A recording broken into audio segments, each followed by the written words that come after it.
Now that we looked at how we can operate with functions, meaning add them, subtract them, multiply, divide, now we're going to look at what happens when you put one function inside of another. That's how you represent this. So when it looks like it says fog, what that's saying is you put G's equation inside of F. So G goes inside of F. Anywhere you see an X in the F equation, you plug in the whole entire G equation to that spot. The domains can change when you do this, so it's not as easy as what I just showed you where we look at the final answer and determine the domain. This is trying to illustrate that. You take the domain of G, okay, because that's what's going inside of F. So you take the domain of G, place it inside of F, and you'll have a new domain. It's called FG of X. All right, it's a little tricky, but that's a picture to try to show you what can happen. So here are two equations. And just by domain, we could look at, this is a parabola facing up. So its domain is all reals because a parabola goes on both directions.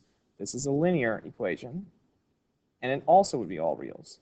Now, if they're exactly the same, it should stay as exactly the same, but we'll find out. So it says f of g. What that means is you take f's equation, and where the place of f is, or x is on the equation f, you're going to replace it with g of x.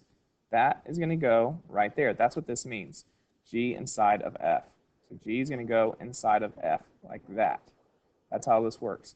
So let's write this out. F of g of x, you can write it that way, or the way they wrote it, where you put f o g, and then when you write it with that symbol, you change this to a bracket. That just tells you that that o is meaning putting this one inside of that one. So it would look like this. Instead of 2x squared, we would have 2, and then where the x is, we replace it with g of x, which is x plus 3, and then I finish off the rest of f's equation. All right, to simplify this, I'm going to have to FOIL this because I have a group here being squared. You cannot distribute a square backwards. That's just terrible math. Never try that.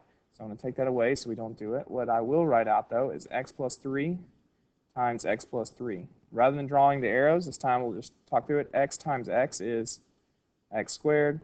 X times 3 is plus 3x.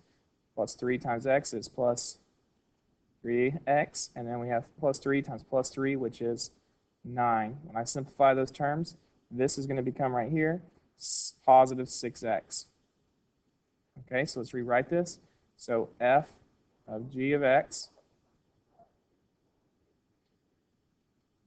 will equal 2 times all this over here, which is x squared plus 6x plus 9.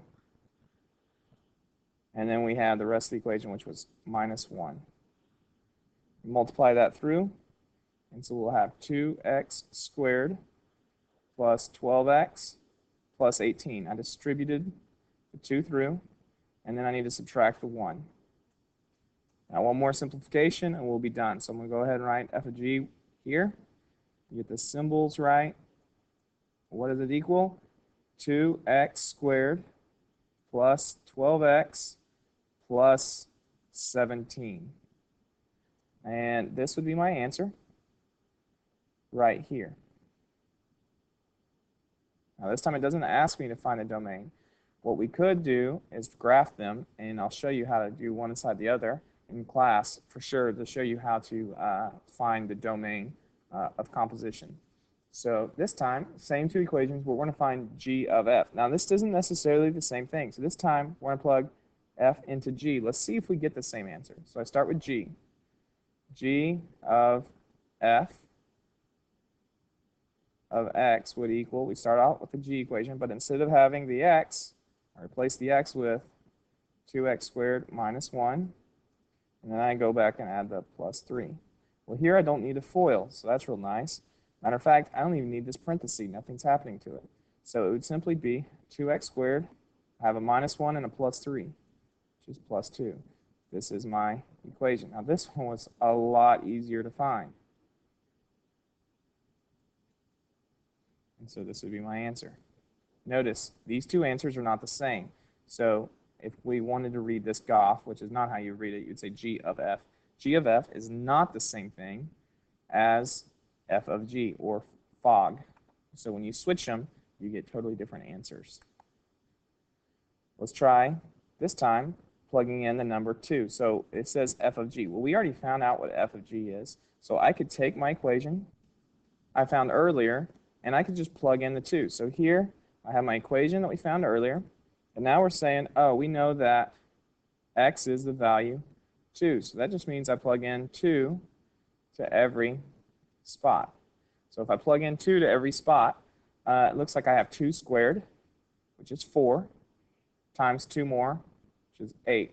So I would have 8 plus 12 times 2 is 24 plus 17.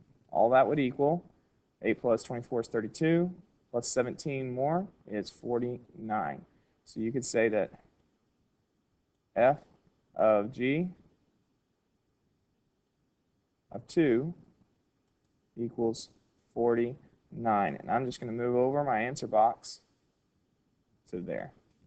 Now, that's not the only way of finding this answer. What you could do is work backwards and go 2 into g and get that answer, and then go into f that way as well. So let's try it real quick. If we plugged in 2 here, you would have 2 plus 3, which would equal 5. So then you would take your 5 and you plug it in here, and you'd say 5 there. So 5 squared is 25, times 2 is 50, minus 1 is 49. And notice that gives you your answer as well. Now we have one for you to try.